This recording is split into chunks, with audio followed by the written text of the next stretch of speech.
Ladies and gentlemen, the origins of the environmental movement as we see it began back in 1968 when the Club of Rome was formed. The Club of Rome has been described as a crisis think tank which specialises in crisis creation. The main purpose of this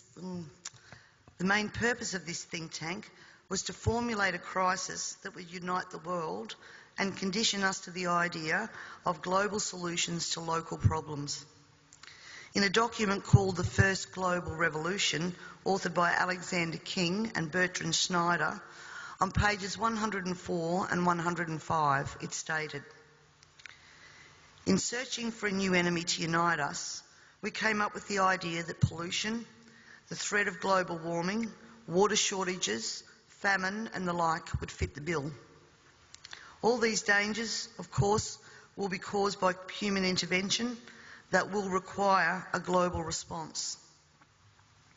That's the origin of global warming, ladies and gentlemen. In 1975, Australia agreed to bring in a new economic order via the Lima Declaration on the Second Conference of the United Nations Industrial Development Organisation. The outcome of this was, as I said, the Lima Declaration, which was a blueprint for the redeployment of tools, jobs and manufacturing to the developing nations, leaving countries like Australia short of technology, a manufacturing base and jobs. Blind Freddie can now see what the outcome of that has been for our country, with their unworkable trade and tariffs agreements hand in hand with this that have followed as a matter of course. This is now a reality, with around 90% of our agriculture and manufacturing just gone.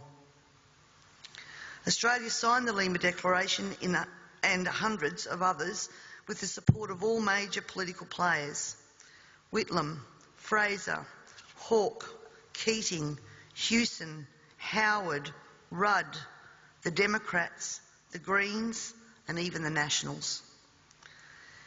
It has been put to me that all of these treaties were the foundation for the rollout of Agenda 21, and it seems that Australia has been moved around the global chessboard, and our so-called leaders were either complicit or naive to the long-term consequences.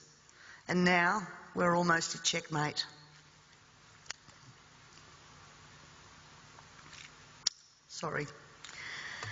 In 1992, former President of the United States, George Bush Sr. said, "Effective execution of Agenda 21 will require a profound reorientation of human society, unlike anything the world has ever experienced. A major shift in the priorities of both governments and individuals, and an unprecedented redeployment of human and financial resources. This shift will demand that a concern for the environmental consequences of every human action will be integrated into individual and collective decision-making at every level." Cutting through the code, I want everyone to consider what the words "profound reorientation of all human society" and "unprecedented redeployment of human and financial resources" actually means. For everyone here tonight not familiar with Agenda 21, I would suggest that this is the beginning of your learning curve, not the end. In 1992, Maurice Strong, Secretary-General of the UN Earth Summit and member of the Club of Rome, said, "It is clear that current lifestyles and consumption patterns of the affluent middle class, involving high meat intake, consumption of large amounts of frozen and convenience foods, use of fossil fuels, ownership of motor vehicles, small electrical appliances, home and workplace air conditioning, and suburban housing are not sustainable." Put those statements together with the previous one, and it must become clear that Agenda 21 is about controlling every aspect of our lives: how we eat, what we eat, how much we eat, how we move around, food production, the amount of food, and where we even live. Dixie Ray, former Washington State Governor and Assistant Secretary for Oceans and International Environmental and Scientific Affairs, stated, "Agenda 21 seeks to establish a mechanism for transferring the wealth from citizens to the third world. Fear of environmental crisis would be used to create a world government and UN central direction. From a report in the 1976 UN's Habitat I conference, land cannot be treated as an ordinary asset, controlled by individuals and subject to the pressures and inefficiencies of the market. Private land ownership is also a principal instrument of accumulation and concentration of wealth, therefore contributes to social injustice. In other words, ladies and gentlemen, if you work hard and you exercise good financial management and invest in property, you are contributing to social injustice. In a report from the President's Council on Sustainable Development, we need a new collaborative decision process that leads to better decisions, more rapid change and more sensible use of human, natural and financial resources in achieving our goals.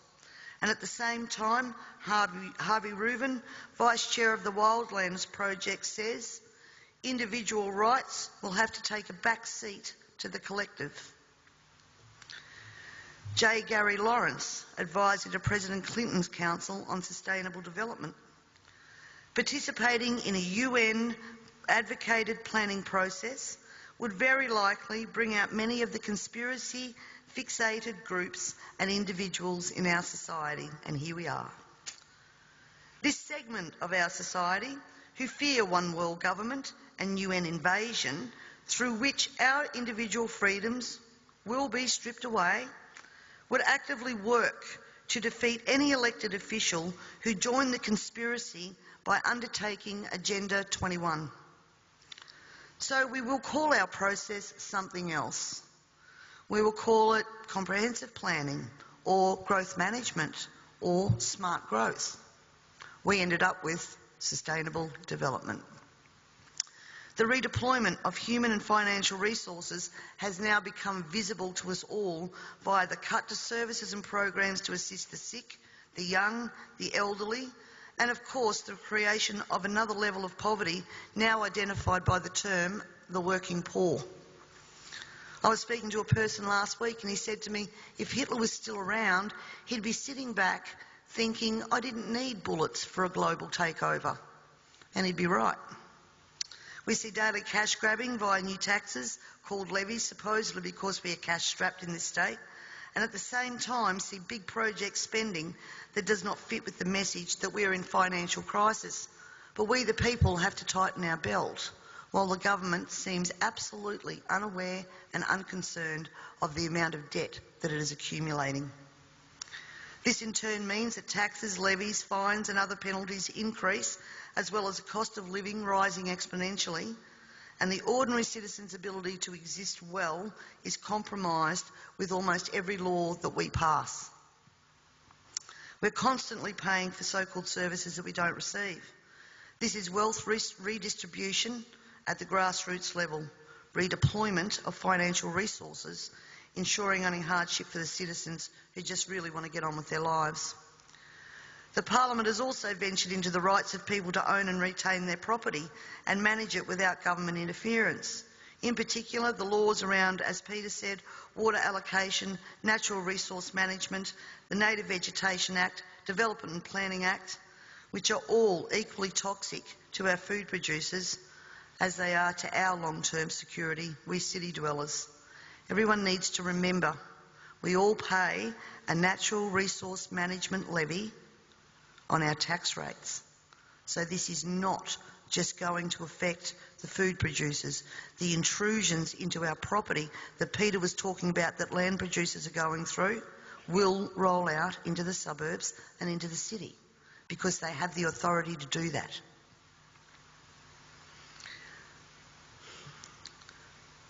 We all have already fiddled in Parliament with land titles of people in rural areas, and I'm talking about the Barossa and McLaren Vale legislation that passed. And the buzzwords used to justify that was heritage status.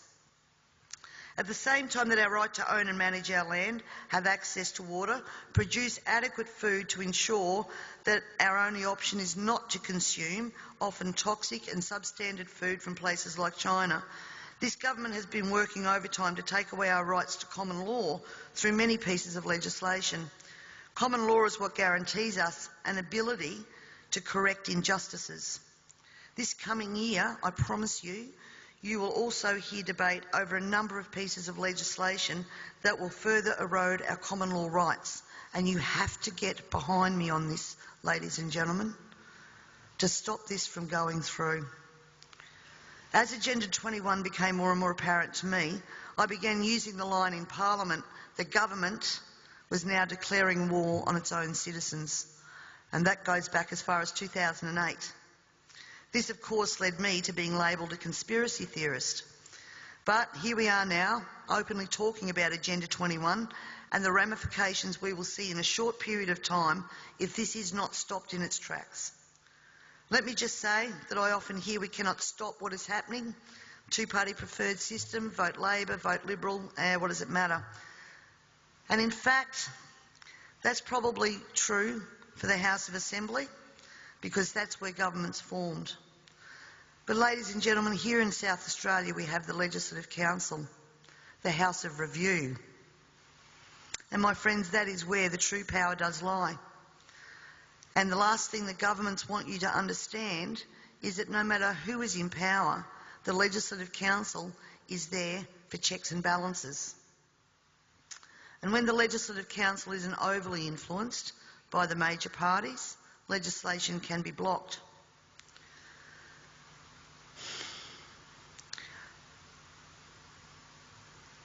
Remember, on most of these policies that I've spoken about here today, there has been bipartisan support for everything that has gone through. When the major parties join together, then the crossbenchers and minor parties, basically our vote is null and void. The way to avoid that is to make sure that when the major parties do join together, they don't have the numbers.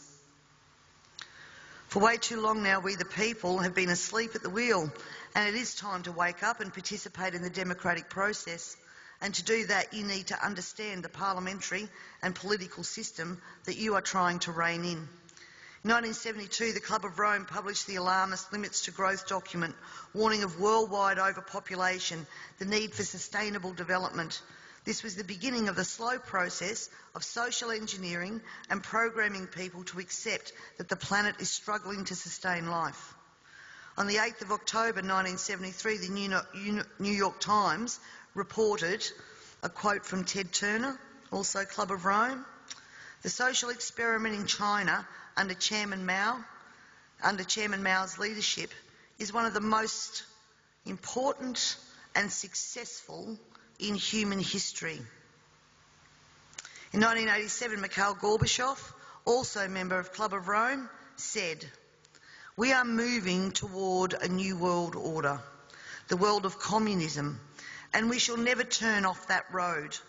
He also quoted in 1996 Monetary and Economic Review on page 5, "The environmental crisis will be the international disaster that will unlock the new world order, one world government." In 1992 came the Earth Summit, which produced the document called the Earth Charter. This document was co-written by Maurice Strong, long-time globalist, elitist, member of Club of Rome, and Mikhail Gorbachev. Both Strong and Gorbachev stated that it was hoped that this document would be adopted as the new 10 Commandments, with environmentalism as the new one world religion. Out of this summit came Agenda 21. Ted Turner, who was also a member of the Club of Rome, was quoted as saying in 1996, "The total population of 250 to 300 million people is ideal. That means a reduction of 95% from present levels would be even more ideal." Anyone who abhors the China one-child policy is simply a dum-dum.